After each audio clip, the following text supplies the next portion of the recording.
कहानी का नाम है बेदर्दी बालम।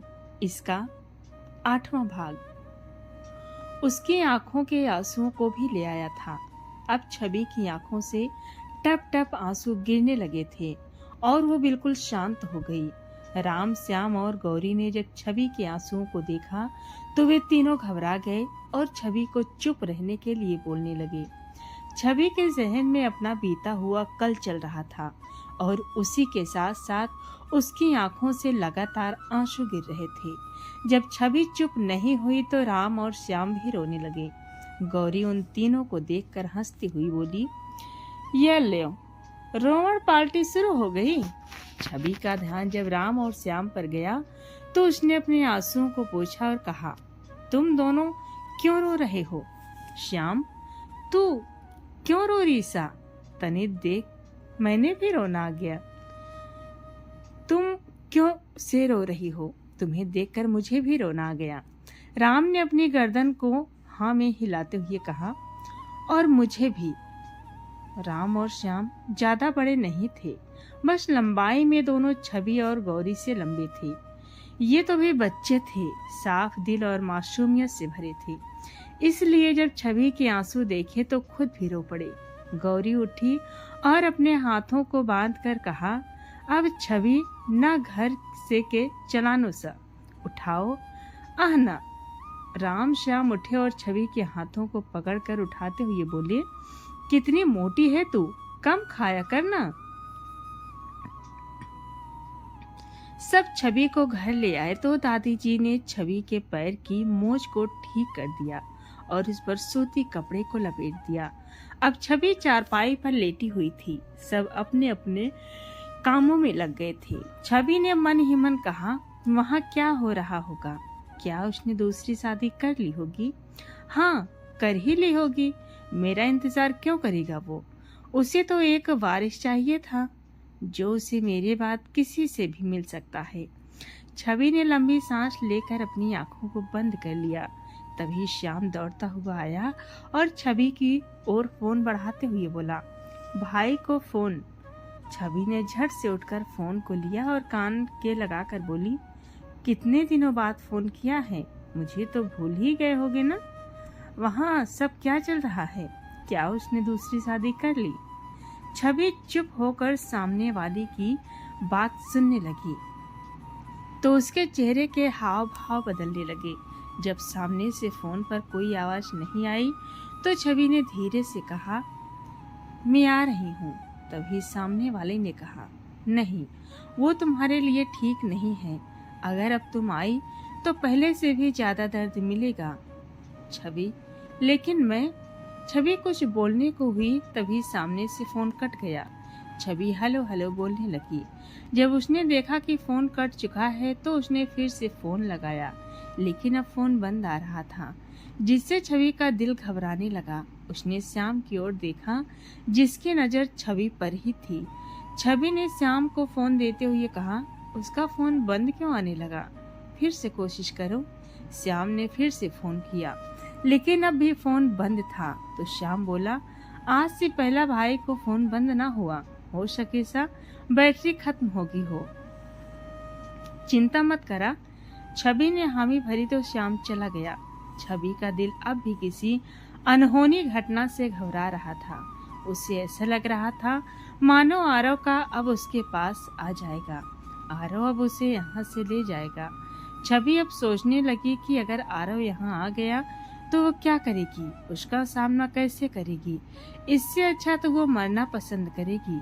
यही सब सोचते सोचते छवि को नींद आ गई। इधर आरव ऑफिस के केबिन में बैठा लैपटॉप पर कुछ देख रहा था। तभी अचानक उसके दिमाग में कुछ आया और उसने झट से लैपटॉप बंद कर दिया। आरव ने राजू को फोन किया और जल्दी से ऑफिस आने के लिए कहा।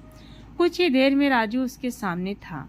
आरव ने राजू के चेहरे को देखते हुए कहा, तुम्हारे चेहरे पर पसीना क्यों आ रहा है? मैं क्या तुम्हें फांसी पर चढ़ा रहा हूँ? राजू बनावटी हंसी हंसकर अपने चेहरे पर आए तनाव को हटाते हुए बोला, वो तो बस आपसे डर, मेरा मतलब। आरव, हाँ, मैं समझ गया। मैंने मना किया था, इसीलिए मैंने ही तो बुलाया है। राजू, जी सर। आरव ने टेबल पर कोहनी टिकाते हुए कहा, अच्छा ये बताओ, छवि घर में सबसे ज्यादा बात किससे करती थी? छवि का नाम सुनते ही राजू का चेहरा सफेद पड़ गया। वो हकलाते हुए बोला, मुझसे? सर आरव, अरे रिलैक्स, मैं सिर्फ पूछ रहा हूँ, तुम इतना डर क्यों रहे हो? अच्छा ये बताओ, कभी उसने अपने घर के अलावा किसी बात का जिक्र किया था तुम्हारे सामने? राजू ने कहा, नहीं सर, उनका घर में कोई नहीं था और बाहर वो जाती नहीं थी, तो कोई कैसे हो सकता है? आरव ने राजू को देखा तो आरव से नजरें नहीं मिला रहा था। आरव ने धीरे से और उदास स्वर में कहा, राजू प्लीज मुझे बताओ, छवि कहाँ है? मुझे लगता है कि तुम जानते हो कि वो कहाँ है। मेरा दिल कहता है उसने तुम्हारे सिवा किसी पर भरोसा नहीं किया होगा। राजू अपने दोनों हाथों को बांधे खड़ा था। उसने सिर को नीचे झुकाया और हौले से बोला, सॉरी सर, मैं नहीं बता सकता। आरव धीरे से उठा और राजू की ओर बढ़ गया। राजू डर से कांपने लगा, लेकिन आरव ने उसके कंधे पर हाथ रख कर कहा, अब अगर वो आई भी तो मैं शायद उसे पहले जैसा ना मिलूं। आरव ये कहकर चला गया। राजू वहीं खड़ा रह गया। वो कुछ देर तक सोचता रहा, फिर बाहर आ गया और अपना फोन निकालकर घर पर फोन लगा दिया। राजू सड़क पर चलते हुए घर पर बात कर रहा था। घर बात करते हुए उसका ध्यान सामने वाले साधनों पर नहीं किया, जिससे उसका एक्सीडेंट हो गया और वो सड़क पर गिर गया। उसका फोन उससे बहुत दूर जा गिरा और फोन पर गाड़ी चढ़ने से वो चकनाचूर हो गया। आसपास के लोगों ने राजू को उठाकर हॉस्पिटल पहुंचा दिया, लेकिन फोन और कोई आईडी कार्ड न होने के कारण कोई भी उसके घर पर खबर नहीं कर पाया। इधर जब रात तक राजू का फोन नहीं लगा तो छवि को और ज्यादा घबराहट होने लगी थी। उसका दिल बैठा जा रहा था। वो नहीं चाहती थी कि उसकी वजह से राजू किसी भी मुसीबत में पड़े, इसीलिए हर पल उसके दिल दिमाग में राजू ही घूम रहा था। आरव जब रात को घर आया तो रोशनी ने उसे खबर दी कि राजू अभी तक घर नहीं आया है। आरव ने उसे फोन लगाया, लेकिन फोन नहीं लगा। अब आरव सोचने लगा कि आखिर राजू कहाँ जा सकता है। तभी उसके किसी आदमी ने आकर उसे बताया कि सर राजू का एक्सीडेंट हुआ है और वो सिर्फ आपका नाम ले रहा है। वो आपसे कुछ बात करना चाह रहा है। आरव जल्दी से हॉस्पिटल आया तो पाया कि राजू को बहुत ज्यादा चोट आई थी। डॉक्टर ने राजू को बोलने से मना किया हुआ था। फिर भी आरव को सामने देखकर राजू बोलने की कोशिश करने लगा। राजू ने कहा, सर छवि मैम। तभी डॉक्टर फिर बोला, देखिए अगर ये चुप नहीं रहे तो इनकी जान भी जा सकती है, आप ही इन्हें समझाएं प्लीज। आरव ने राजू को चुप रहने का इशारा किया और बाहर आ गया। आरव को जिस आदमी ने राजू के एक्सीडेंट की खबर दी थी वो बाहर ही खड़ा था। उसने आरव से कहा, सर ये राजू जानता है कि मैम कहाँ है। इसी ने आरव ने आदमी को बीच में हाथ आगे करके रोक दिया और बोला, जानता हूँ, बस दुआ करो कि इसे कुछ ना हो। इधर राजू का इलाज चल रहा था और उधर छवि और राजू के परिवार वाले राजू का फोन न लगने से परेशान हो रहे थे। गौरी इधर उधर चक्कर काट रही थी। राजू के बाद वही तो थी जो घर को संभाले हुए थी, इसीलिए वो सबसे ज्यादा परेशान थी। वही छवि उससे भी ज्यादा परेशान थी, लेकिन वो किसी को बता भी नहीं सकती थी कि उसकी वजह से राजू किसी मुसीबत में पड़ा है। छवि यही सोच रही थी कि आरव ने ही राजू के साथ कुछ किया होगा या करवाया होगा, इसीलिए छवि ज्यादा परेशान थी और अब वो वापस जाने की सोच रही थी। छवि दादाजी और दादी जी के पास बैठ गई और उनके हाथों को अपने हाथ में लेकर बोली, दादाजी दादी जी, आप दोनों चिंता मत करिए, मैं राजू भैया को लेकर आऊंगी। मैं उसे कुछ नहीं होने दूंगी। वो मेरा छोटा भाई है, पूरी दुनिया से लड़ जाऊंगी उसके लिए। उसने मेरी मदद की है, अब जिंदगी भर मैं उसकी मदद करूंगी। छवि उठी और बाहर आते हुए मन ही मन बोली, राजू ने मेरा साथ दिया तब दिया था जब मेरे पास कोई नहीं था, और मैं अपनी वजह से उसे या उसके परिवार को कोई हानि नहीं पहुंचने दूंगी। छवि बाहर जाती उससे पहले ही गौरी बोल पड़ी, रुक छवि जी, मैं भी चलूंगी। मैं मेरा भाई न देखना चाहूँ सु। छवि, नहीं गौरी, वो शहर तेरे लिए नहीं है। तुम बहुत मासूम हो और वो शहर फरेब से भरा है। वहाँ जाने के लिए तो बहुत ज़्यादा त्याग करना होता है और वहाँ रहने के लिए अपने आप को मार मार के जीना पड़ता है। मैं तुम्हें यहाँ नहीं लेकर जा सकती गौरी। न जीजी भाई, मैंने तेरी जिम्मेदारी दियो को। अब जब तू जा रही सा तो मैं तन्ने अकेले न जान दे सकूं। मैं भी चलूंगी थारे साथ छवि। लेकिन गौरी, अगर तुम चलोगी तो यहाँ कौन संभालेगा दादाजी और दादी जी को?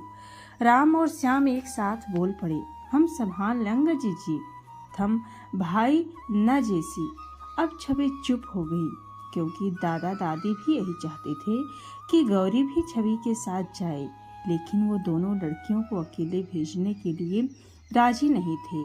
तो दादाजी ने राम और श्याम से एक को जाने के लिए कहा, लेकिन छवि ने साफ मना करते हुए कहा कि इतने बड़े शहर में इनमें से किसी एक को ही लेकर जा सकती हूँ। इसीलिए छवि और गौरी का जाना तय हुआ। सब तैयारियां करने के बाद छवि और गौरी जयपुर के लिए निकल गईं। इधर डॉक्टर ने जब राजू को होश आया तो उसने अपने सामने आरव को पाया। इधर आरव राजू को ही देख रहा था। आरव के चेहरे से ऐसा लग रहा था मानो वो अभी राजू को उठाकर कहेगा कि जब उसने ही छवि को यहाँ से बाहर भेजा था तो बताया क्यों नहीं। लेकिन आरव ने कुछ नहीं कहा तो राजू ही धीरे से बोल पड़ा, मुझे लगा कि मैं आपको कुछ बताए बिना ही मर जाऊंगा, लेकिन अब मैं आपको बताना चाहता हूँ कि छवि मैम को मैंने ही। राजू आगे कुछ बोलता तभी आरव ने कहा, मैं जानता हूँ कि तुमने ही छवि को यहाँ से दूर किया, लेकिन अब मैं नहीं चाहता कि वो यहाँ वापस आए, क्योंकि मैं उसके बिना जीना सीख चुका हूँ। इसलिए अब वो जहाँ है वहीं रहे तो अच्छा है। राजू जी, वो भी यहाँ नहीं आना चाहती है। आरव ने राजू को बिना किसी भाव के देखा तो लगा कि आरव अपने आप को तसल्ली देने के लिए ही बोल रहा था, लेकिन आज भी वो उसको चाहता था कि छवि उसके पास आए और वो छवि से खुद के लिए ही गलती की माफ़ी मांगे। लेकिन बाहर से वो सबको मजबूत ही दिखा रहा था, इसलिए आरव आगे कुछ नहीं बोला और जाने लगा। तभी राजू बोला, सर, एक्सीडेंट के समय मेरा फ़ोन कहीं गिर गया है और जब एक्सीडेंट हुआ तब मैं छवि दीदी से ही बात कर रहा था। वो परेशान होंगी। आप प्लीज़ अपना फ़ोन मुझे दे दी, मैं घर पर बता दूं कि मैं ठीक हूँ। छवि का नाम सुनते ही आरव का दिल फिर से धड़कने लगा। उसने हामी भरी और अपना फ़ोन निकाल कर कहा, नंबर बोलो। राजू ने नंबर बताया तो आरव ने कॉल लगा दी। जैसे जैसे रिंग जा रही थी वैसे वैसे आरव का दिल जोरों से धड़क रहा था। उसने दिल ने एक पल में कल्पना कर ली कि छवि ही फ़ोन उठाएगी और जब वो हेलो बोलेगी तो वो आगे क्या बोलेगा। फ़ोन की रिंग बज रही थी। हॉस्पिटल के उस कमरे में राजू और आरव के अलावा कोई नहीं था। राजू आरव के दिल की धड़कन को साफ सुन रहा था। वो अंदर ही अंदर मुस्कुरा रहा था, लेकिन बाहर कोई प्रतिक्रिया नहीं दे रहा था। वहीं आरव का दिल हर एक बजती रिंग पर इंजन की भांति तेजी से चल रहा था। आखिरकार किसी ने फ़ोन नहीं उठाया तो आरव के चेहरे पर परेशानी के भाव उभर आए और वो राजू को देखने लगा। राजू ने पलक झपका कर कहा, आप चिंता मत करिए, अननोन नंबर का कॉल उठाने से मना किया है मैंने, इसीलिए शायद वो लोग फ़ोन नहीं उठा रहे हैं। आप एक बार और ट्राई करिए। आरव ने एक नज़र राजू को देखा और फिर से फ़ोन लगाने लगा। यही राजू खुद से ही बोला, वाह रे मोहब्बत, कैसे कैसे काम करवाती है तू। जो इंसान किसी की भी नहीं सुनता, आज वो एक आवाज़ सुनने के लिए मेरे कहे अनुसार चल रहा है। आरव ने 5 बार कॉल लगाया लेकिन किसी ने फ़ोन नहीं उठाया। तो उसे अब टेंशन होने लगी।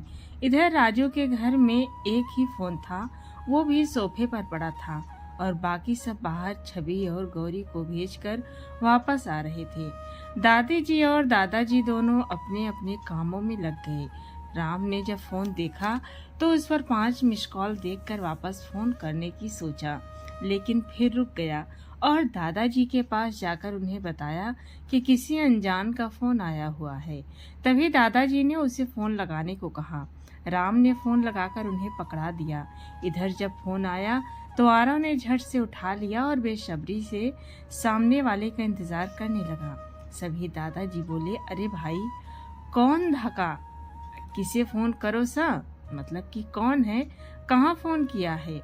आरव ने जब किसी बुढ़े की आवाज सुनी तो अपने फोन को दे दिया। राजू फोन को लिया तो उसके दादा बोले कि गौरी और छवि आज उसके पास निकल गए हैं। राजू ने गुस्से में दादाजी से कहा, आपने एक बार भी नहीं सोचा कि दोनों लड़कियां अकेले आएंगी यहाँ, आप भी ना। दादाजी कुछ नहीं बोले तो राजू ने फोन रख दिया और परेशान भाव से कुछ सोचने लगा। आरव राजू से पूछना चाह रहा था कि पूछे छवि कैसी है, लेकिन उसका मुंह खुला ही नहीं। राजू कुछ नहीं बोला तो आरव ने गला ठीक करते हुए कहा, तो हो गई घर पर बात, सब ठीक है ना। राजू, नहीं कुछ ठीक नहीं है। राजू के चेहरे पर परेशानी देख आरव भी परेशान सा हो गया। उसने पूछा कि क्या हुआ। राजू ने सपाट लहजे में कहा, जब मेरा फोन नहीं लगा तो छवि दीदी और मेरी छोटी बहन यहाँ आने के लिए रवाना हो गई। अब वो यहाँ तक कैसे आएंगी?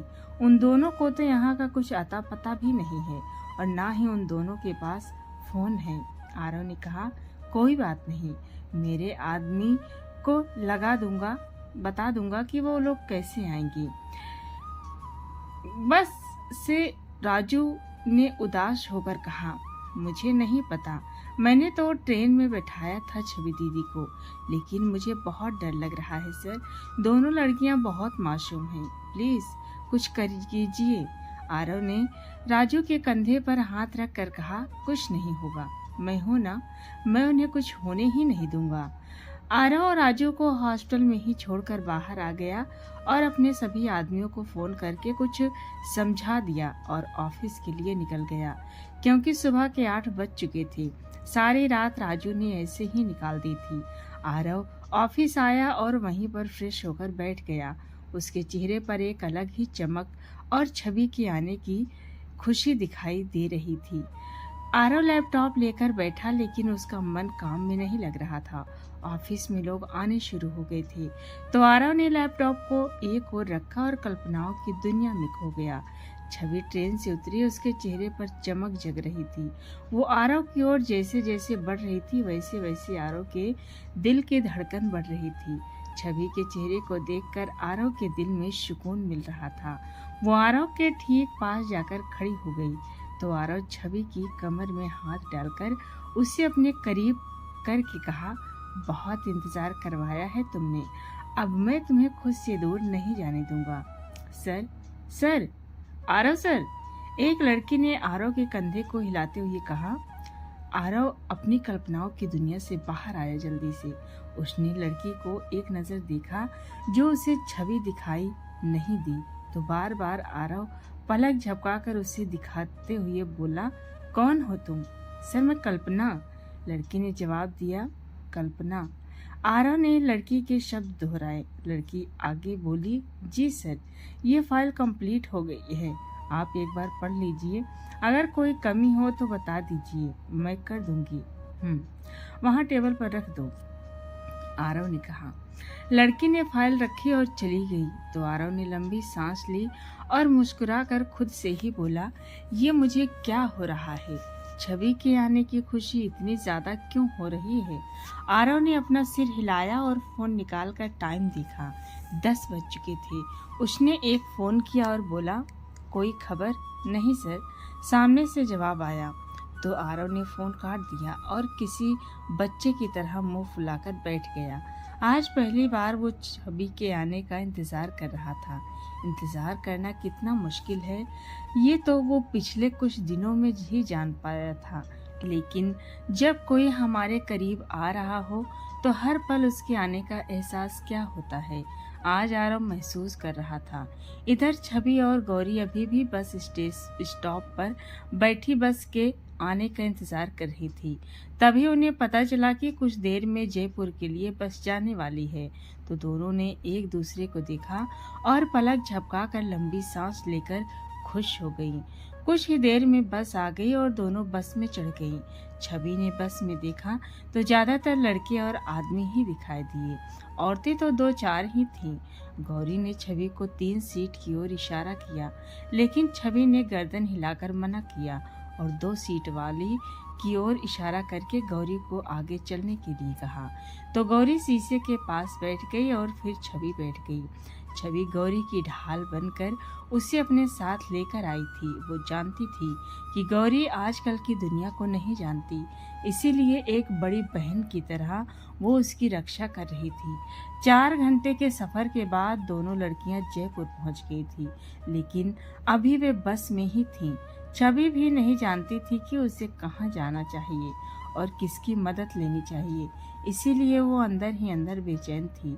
साथ ही उसको ये भी जानती थी कि आरव ने अपने आदमियों को भी शहर के हर कोने में खड़ा कर रखा होगा। अगर उन लोगों ने उसे देखा तो वो छवि को तो आरव पकड़वाएगा ही, साथ गौरी भी पकड़ी जाएगी। छवि तो आरव के उसी रूप को जानती थी जो वो यहाँ छोड़ कर गई थी, लेकिन आरव अब वैसा नहीं था। उसने अपने आप को पूरी तरह बदल लिया है। कंडक्टर जब बोलने लगा कि जयपुर आ गया, तभी छवि ने गौरी से कहा, गौरी, मैंने तुम्हें बुर्का लाने के लिए कहा था, क्या तुम उसे लाई हो?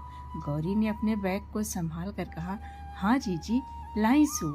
छवि ने हाथ बढ़ाया तो गौरी ने हैरानी से कहा, अभी सी जीजी, अभी तो बस चल रही सी। छवि, हमें ये अभी पहनना होगा। गौरी, ये कोई रिस्क नहीं लेना चाहती। बस में 2-4 लोग ही बचे थे तो दोनों लड़कियों ने बुर्का पहन लिया।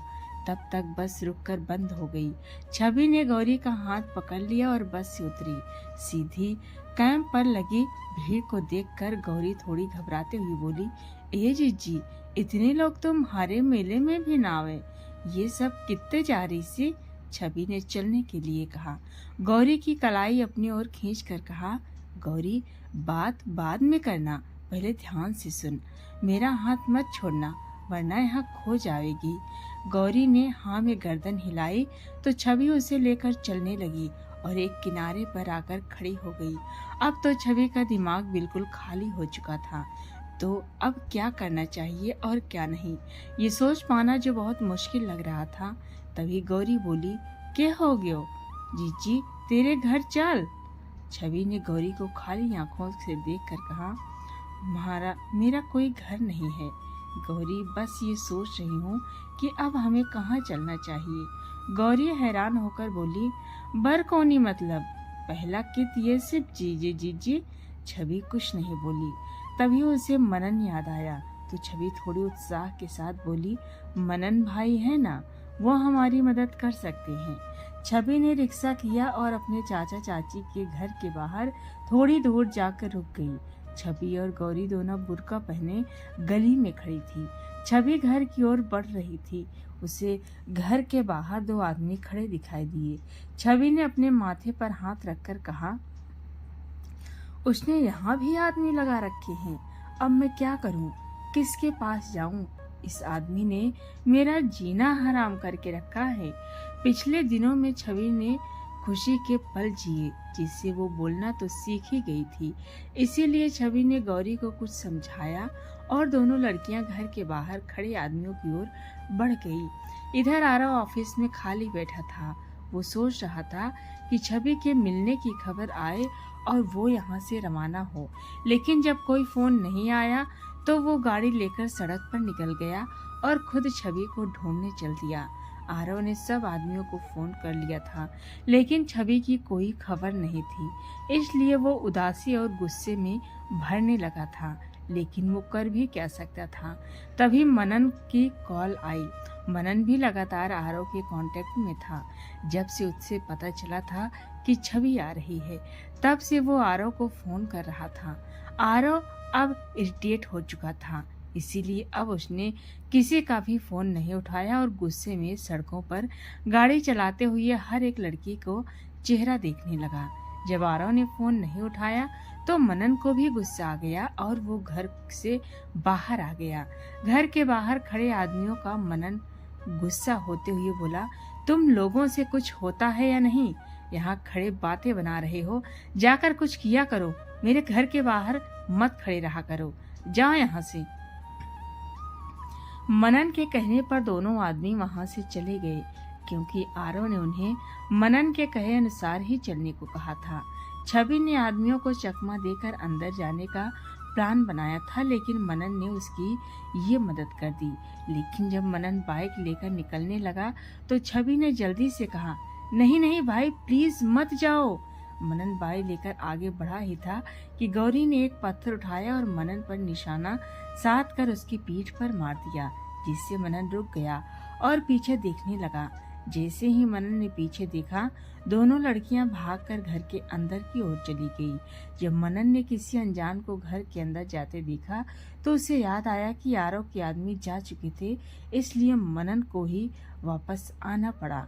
मनन घर में आया तब तक छवि और गौरी घर के अंदर जा चुकी थीं। तभी मनन बोल पड़ा, कौन हो तुम और मेरे घर में बिना किसी की इजाजत के क्यों आई हो? छवि मनन की ओर बढ़ गई, लेकिन कुछ बोली नहीं। मनन को लगा था कि अब बोलेगी, पर छवि दरवाजे के पास गई और दरवाजे को बंद करके अपने चेहरे से नकाब हटाकर बोली, तो अब मुझे अपने भाई के घर आने के लिए उनसे पूछना पड़ेगा? मनन फटी आंखों से छवि को देखने लगा।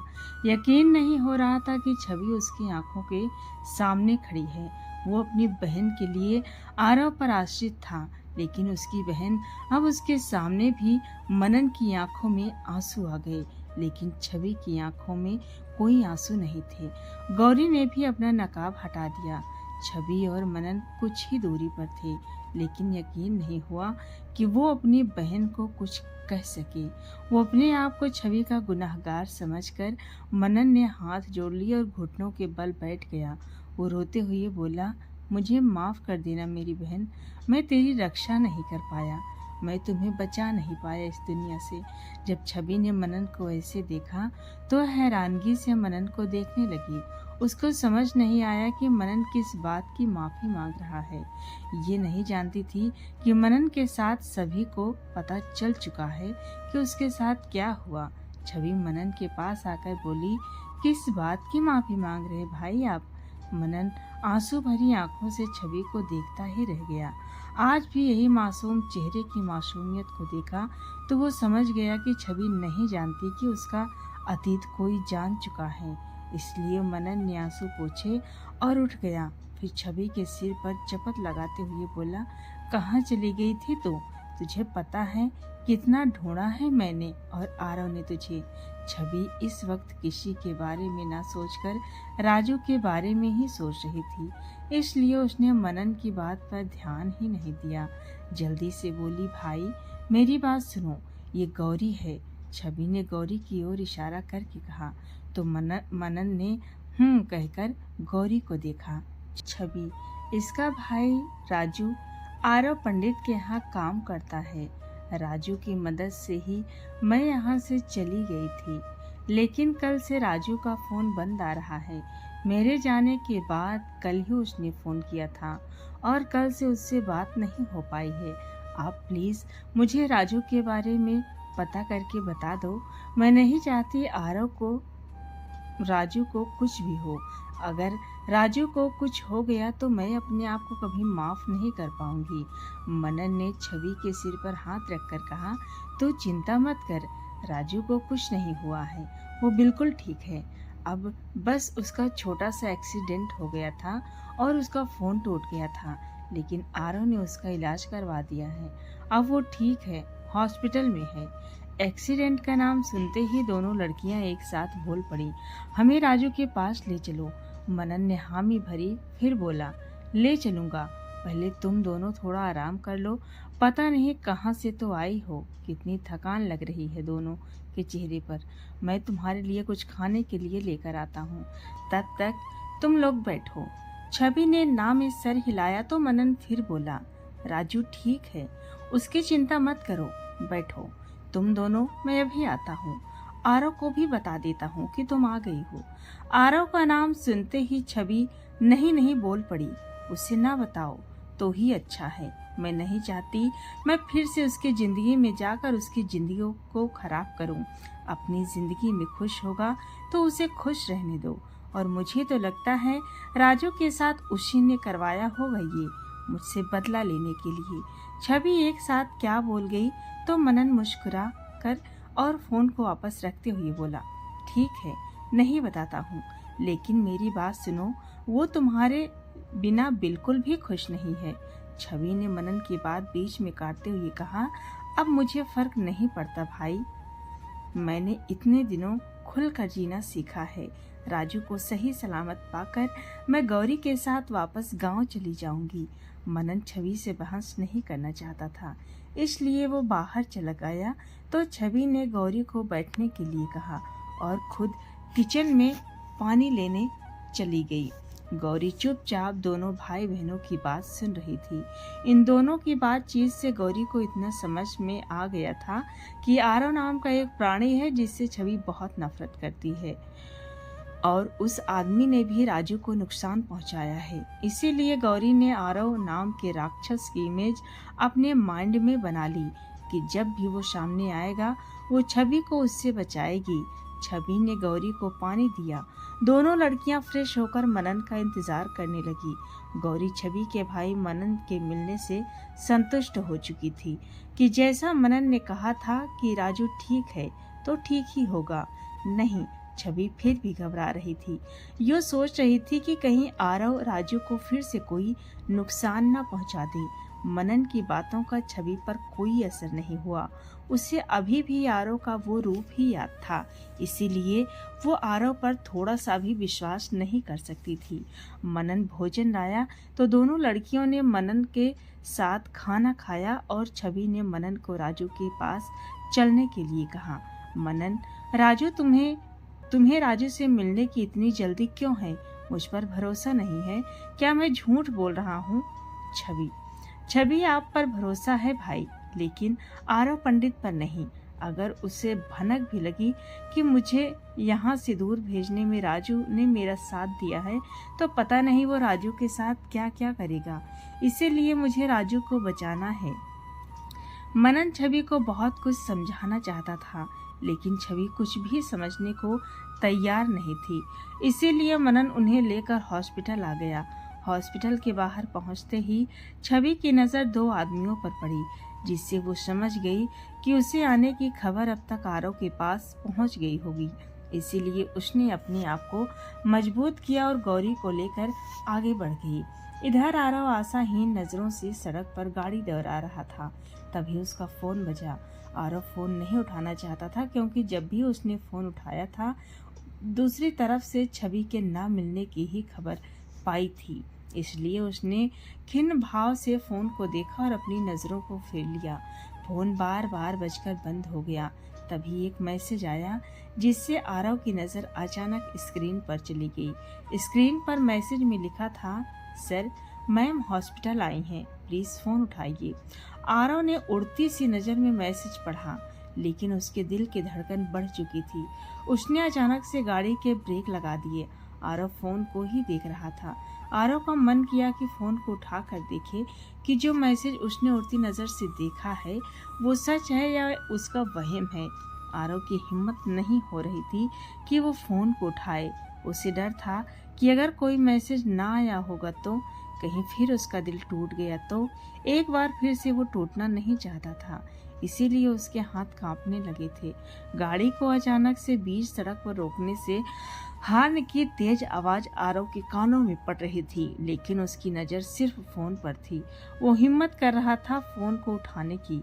आरव ने हाथ बढ़ाया ही था कि किसी ने दरवाजे पर नॉक किया। आरव ने आसपास देखा और गाड़ी स्टार्ट करके आगे ले जाकर एक और लगा दी। अब आरव ने लंबी सांस ली और झट से फोन को धड़कते दिल और घबराते मन से उठा लिया। आरव के दिल दिमाग में अब भी यही ख्याल था कि अगर अब छवि के आने की खबर सच नहीं होगी तो उसे हार्ट अटैक आ जाएगा। फोन की स्क्रीन पर सही था जो कुछ देर पहले आरव ने पढ़ा था। आरव को लगा जैसे उसका सिर घूम गया हो और उसका दिल कहीं बैठ सा गया हो। इतने दिनों से जो यो छवि के आने का इंतजार कर रहा था, आज वो उसे इतनी खुशी दे रहा था कि उसे संभाल भी नहीं पा रहा था। आरव की आंखें बंद हो गई। उसने सिर को पीछे सीट से लगा दिया। तभी एक बाइक उसकी कार के पास आकर रुकी। बाइक सवार ने हेलमेट उतारा और एक प्यारी सी मुस्कान देकर बोला, सर आपका इंतजार खत्म हुआ, मैम आ गई हैं, आप जल्दी चलिए। छवि हॉस्पिटल पहुंचकर राजू से मिल चुकी थी। राजू को सही सलामत पाकर अब वो चैन से थी, लेकिन वो जानती थी कि आरव कभी भी यहाँ आ सकता है। इसलिए उसने मनन से कहा, भाई हम राजू को दूसरे हॉस्पिटल लेकर जा रहे हैं, आप जल्दी से डॉक्टर से बात कीजिए। लेकिन क्यों छवि, ये बहुत अच्छा हॉस्पिटल है और आरव ने ही यहाँ ये सब सुविधाएं उपलब्ध करवाई हैं। मनन हैरानी से बोला, मैं नहीं चाहती वो आरव पंडित एक बार फिर से राजू को कोई नुकसान पहुंचाए। छवि ने जल्दी से कहा। राजू छवि की सारी बातें सुन रहा था। उसने धीरे से कहा, छवि दी, मुझे माफ कर दीजिएगा, मेरी वजह से आप दोनों दूर हो गए। अगर मैं आपको यहाँ से नहीं भेजता तो शायद आज आप आरव सर के साथ चैन से जिंदगी जी रही होती। तुम चुप रहो राजू, तुम्हें कुछ नहीं पता है उस इंसान के बारे में। मैं अच्छी तरह से जानती हूँ कि ये सब उसी ने करवाया होगा। जब उसे पता चला होगा कि तुमने मेरी मदद की है तो उसने ही ये प्लान बनाया होगा। छवि गुस्से में तमतमाते हुए बोली। इधर आरव जल्दी ही हॉस्पिटल पहुंच गया था और बिना देरी किए राजू के वार्ड में भी आ गया था। वो दरवाजे पर खड़ा होकर छवि की बातें सुन रहा था। उसे छवि की कही एक भी बात बुरी नहीं लगी। छवि को देखकर मानो उसे सुकून और चैन मिल गया हो। आरव बिना कुछ बोले बस छवि को मुस्कुरा कर देख रहा था। छवि आरव को नहीं देख पा रही थी, जबकि मनन और राजू दोनों ने आरव को देख लिया था, लेकिन दोनों ही चुप थी। वहीं गौरी भी हैरानी से आरव को देख रही थी। छवि बिना चुप हुए बोले जा रही थी, वो आरव पंडित है, पता भी नहीं चलने देगा कि वे सारा का सारा प्लान उसी का है। मैं उसे बहुत अच्छी तरीके से जानती हूँ। अच्छा, तुम किस दिनों में ही उसे इतना जान गई छवि? मनन ने थोड़े गुस्से से कहा। हाँ, वो निहायत ही बेशरम और स्वार्थी इंसान है भाई, उसे खुद से प्यारा कोई नहीं लगता। छवि राजू के ठीक पास आते हुए बोली, ए तो कूड़ सारे, चुपचाप हमारी बात क्यों सुन रोसा? गौरी एकदम से बोल उठी। छवि ने मुड़कर देखा तो सामने आरव को देखकर एक पल के लिए घबरा कर पीछे हो गई। फिर वापस राजू की ओर घूरकर उसके हाथ पर लगी ड्रिप को हटाते हुए बोली, राजू अब यहाँ नहीं रहेगा। छवि। आरव ने छवि के ऊपर नजर जमाए हुए कहा। छवि ने जब अपना नाम आरव की जुबान से सुना तो उसके हाथ जहाँ थे वहीं रुक गए।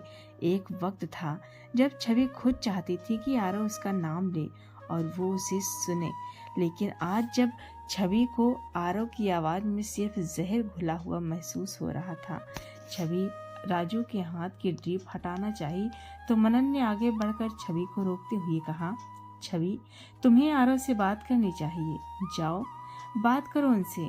छवि ने गुस्से से मनन की ओर देखते हुए कहा, मुझे किसी से बात नहीं करनी भाई, अगर आप राजू को यहाँ से शिफ्ट नहीं करवा सकते तो रहने दीजिए, मैं खुद कर सकती हूँ।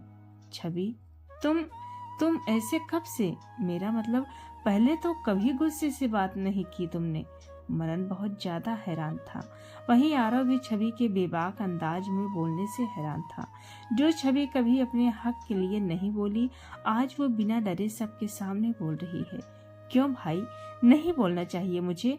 आपको तो आज भी वही छवि याद है कि जो आपके घर की चार दीवारें में बंद थी, जो कभी अपने आप के लिए नहीं बोली। आज वो बोल रही है, आपको हैरानी हो रही है ना?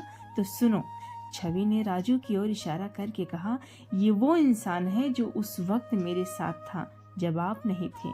आपने तो कभी मेरे लिए अपने माँ बाप के सामने बोलने तक की जहमत नहीं की। लेकिन राजू को ये पता होते हुए भी कि अगर आरव पंडित को पता चला तो वो उसे मार देगा, तब भी वो मेरे साथ खड़ा था। उसने मुझे अपने घर पर भेजा, जबकि मैं तो उसे कुछ लगती भी नहीं। उसने मुझे दीदी बोला था और उसने भाई होने का फर्ज निभाया था। इसलिए आज मैं अपने भाई के लिए किसी से भी लड़ सकती हूँ और किसी से भी बोल सकती हूँ। मनन चुप रह गया तो छवि ने फिर से ड्रिप हटाने के लिए हाथ बढ़ाया, लेकिन तभी राजू ने हाथ पीछे करके कहा, नहीं दी, मैं गलत था। मैंने गलती की थी आपको दूर भेजकर। पिछले दिनों मैंने जाना कि आरव सर आपसे बहुत प्यार करते हैं। छवि बनावटी हंसी हंसकर बोली, प्यार? प्यार का मतलब भी जानता है ये? आरव कुछ नहीं बोल रहा था। वो बस मुस्कुराकर छवि को देखे जा रहा था और मन ही मन राजू को थैंक्स कर रहा था कि उसकी वजह से कम छवि ने बोलना तो शुरू किया और अब वो अपनी बात रखने में हिचकिचा भी नहीं रही थी। जब राजू ने भी छवि की बात नहीं मानी तो वो वहां से बाहर आ गई। छवि बाहर आके बेंच पर बैठ गई। तभी आरव भी उसके पीछे पीछे आया और उसके बगल में शांति से बैठ गया। छवि ने आरव को एक बार भी नहीं देखा तो आरव ने धीरे से कहा, तुम ठीक हो? छवि कुछ नहीं बोली तो आरव भी अब कुछ नहीं बोला। दोनों कुछ देर तक चुपचाप बैठे रहे। जब छवि भी कुछ नहीं बोली तो आरव ने बड़े गुस्से में कहा, तुम मेरे सामने आते ही चुप क्यों हो जाती हो? वहां तो इतना बोल रही थी, अब क्या हो गया है तुम्हें? जब मैं तुम्हें सुनना चाहता हूँ तब तुम चुप बैठी हो। छवि ने अपनी गर्दन आरव की ओर घुमाकर हैरानी से देखते हुए बोली, आप हैं कौन जो मैं आपके सामने बोलूं? क्या रिश्ता है आपका और मेरा? आरव छवि के अचानक ऐसे बर्ताव से चौंक गया। उसने खुद को संभाला, फिर बोला, पत्नी हो तुम मेरी? पत्नी नहीं, रखेल हूँ मैं आपकी। आपने एक चीज की तरह मुझे खरीदा था और जब कोई चीज पुरानी और बेकार हो जाती है तो उसे फेंक दिया जाता है। इसलिए मैं भी बेकार की चीज की ही तरह हूँ, तो प्लीज मुझे छोड़ दीजिए। छवि ने हाथ जोड़ते हुए कहा।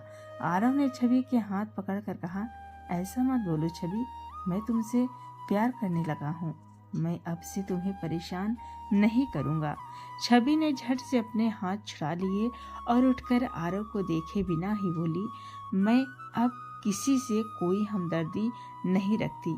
मैंने जिंदगी में बहुत कुछ सीखा है और उसमें से एक ये भी है कि हमदर्द ही अक्सर दर्द की वजह बनती है। इसीलिए जब मेरे दिल में प्यार, इज्जत, हमदर्दी जैसे शब्दों की कोई अहमियत नहीं है। इसलिए मिस्टर आरव पंडित, आज से बल्कि अभी से आप अपने रास्ते और मैं अपने रास्ते। छवि वहां से चली गई। आरव वहीं बैठा उसे देखता ही रह गया। इतने दिनों का इंतजार कुछ ही क्षणों में यूं बेकार सा लगने लगा था। आरव भावहीन होकर वहां से उठा और हॉस्पिटल के बाहर चला गया। छवि वहां से चली गई। आरव वहीं बैठा देखता ही रह गया। छवि ने लंबी सांस ली और राजू और गौरी के पास आ गई। गौरी जल्दी से छवि के पास आकर बोली, जीजी के आदमी हुन्ने तने परेशान करे या के? हल्की छवि ने मुस्कुरा कर बोली, नहीं गौरी, मुझे कोई परेशान नहीं करता, चिंता मत कर। ये छवि दीदी के पति हैं गौरी, और मैं उन्हीं के यहाँ काम करता हूँ। राजू ने गौरी को समझाते हुए कहा, के जीजी को ब्याह होगी? जीजी तू कदे बताए क्यों को ना? गौरी ने आंखों को फाड़कर छवि को देखा। हो गया था, लेकिन अब नहीं है। मैंने उन्हें मेरे रिश्ते से आजाद कर दिया है। अब वो चाहे जैसा करे, मुझे उनसे कोई मतलब नहीं है। छवि ने कहा, क्या?